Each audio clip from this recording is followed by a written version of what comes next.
जय मसीह मेरे प्रिय भाइयों और बहनों।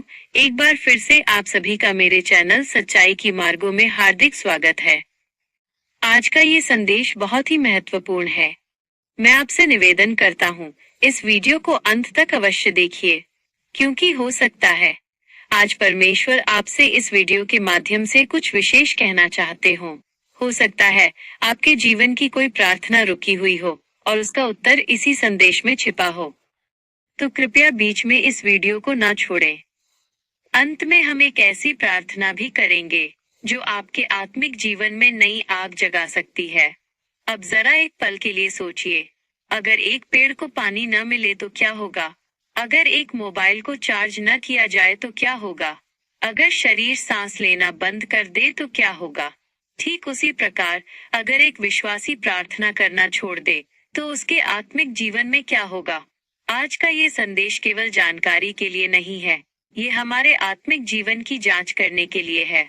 आज हम जानेंगे प्रार्थना क्या है, प्रार्थना न करने से क्या नुकसान होते हैं और बाइबल इस विषय पे क्या सिखाती है।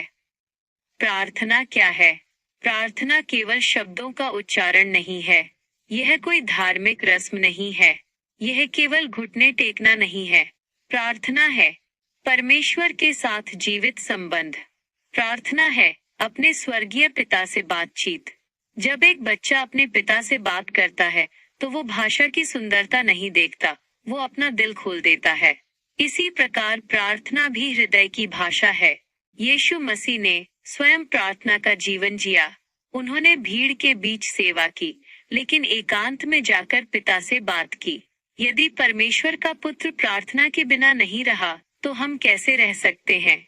बाइबल में लिखा है 1 थिस्सलुनीकियों 5 उनका 17 वचन, निरंतर प्रार्थना करो। इसका अर्थ है प्रार्थना केवल सुबह शाम की क्रिया नहीं, बल्कि जीवन की निरंतर स्थिति है।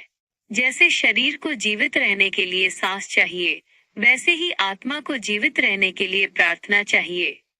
जब प्रार्थना कम हो जाती है तो पाप का प्रभाव बढ़ जाता है। हम पहले जिस बात से डरते थे अब उसी में गिरने लगते हैं। यीशु मसीह ने मत्ती रचित सुसमाचार के 26 अध्याय 41 वचन में कहा, जागते और प्रार्थना करते रहो ताकि तुम परीक्षा में ना पड़ो। ध्यान दीजिए, परीक्षा पहले आती है, गिरना बाद में, और प्रार्थना हमें गिरने से पहले संभाल लेती है। यशायाह 59 अध्याय 2 वचन बताता है कि पाप हमें परमेश्वर से अलग करता है। लेकिन जब हम प्रार्थना करना भी छोड़ देते हैं तो हम उस दूरी को स्थायी बना देते हैं।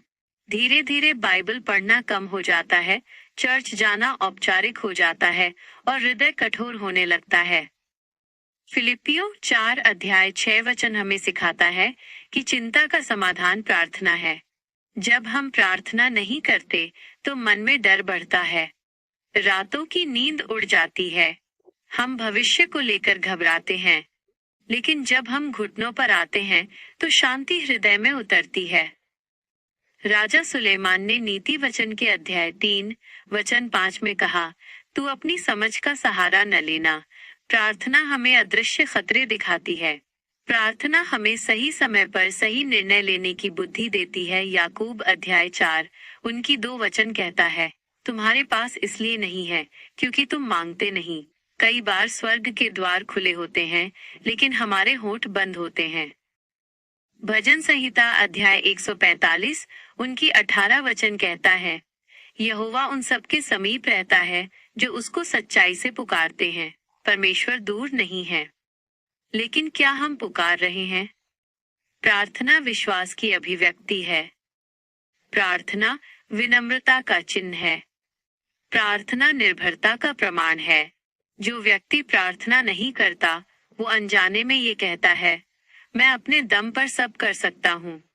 लेकिन सच्चाई ये है, हम परमेश्वर के बिना कुछ भी नहीं। सुबह उठते ही पहला शब्द धन्यवाद प्रभु। दिन में छोटे छोटे क्षणों में भी प्रार्थना। परिवार के साथ सप्ताह में एक दिन विशेष प्रार्थना समय। अपनी प्रार्थनाओं को लिखना और उत्तरों को नोट करना। प्रार्थना बोझ नहीं है, यह स्वर्ग के सिंहासन तक सीधी पहुंच है।